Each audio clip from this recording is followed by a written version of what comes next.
All right, good evening. I'm Mike Brooks. Thanks for joining us on this big election night. We have a lot to talk about. In fact, we're going to go ahead and go to the experts tonight. We have Dr. Matt Mata. He's an assistant professor of political science at Oklahoma State University. We also have Dr. David Blatt, professor of public policy at OU Tulsa. We're going to break down the results. We're going to talk about what's going to happen tonight. Oh, we have Dr. Mata right there with us from OSU. Dr. Mata, thank you for joining us. Let me tell you, I'm not a great political expert, but I have been doing some research.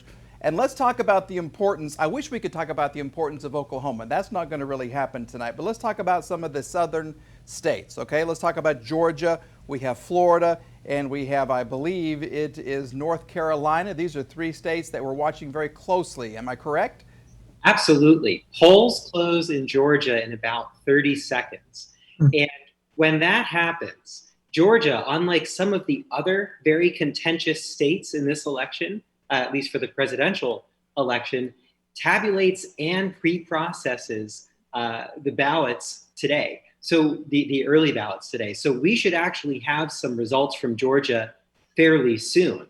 And if Vice President Biden were to win Georgia, the number of paths for President Trump would be quite small, and election night would be over fairly quickly. Yeah, I'm reading that if he wins any of the three, he's the overwhelming favorite to win the presidency. But if he loses, then things could go downhill very, very quickly. Absolutely. All right, let's bring in our other gentleman. We have Dr. Blatt. Bring us up to date on this. What do you think? Are we right? Is there something else we need to consider that might happen tonight?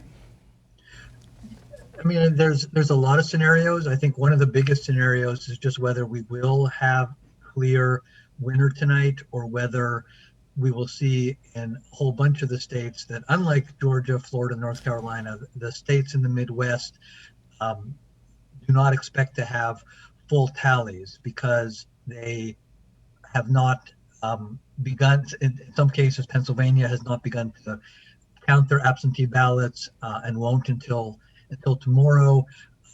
Many states, so long as the ballot is postmarked by election day, it can still be counted. So Arizona may be a pivotal state. One of the Biden path to victory involves winning Arizona, even if he loses Pennsylvania, for example.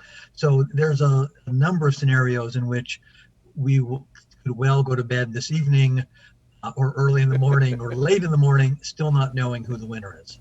And Dr. Mata, President Trump today said he wants to know the results tonight. He wants us to know tonight. That never happens, right? So, it's pretty common in presidential elections to not know the winner on election night. In fact, the most recent time this happened was in 2016 when President Trump won the election. The Associated Press didn't call that race until the early morning hours of Wednesday, the next day. Especially in time of global pandemic, quite likely that we won't know the result tonight, and that's okay, because it means that the votes are being tabulated, and it's just going to take time. Perfect. Gentlemen, thank you very much. Stand by. Dr. Blatt, we're going to start with you next time. Dr. Mata will have you again with us soon. So, gentlemen, stay tuned, all right? Appreciate you being here with us.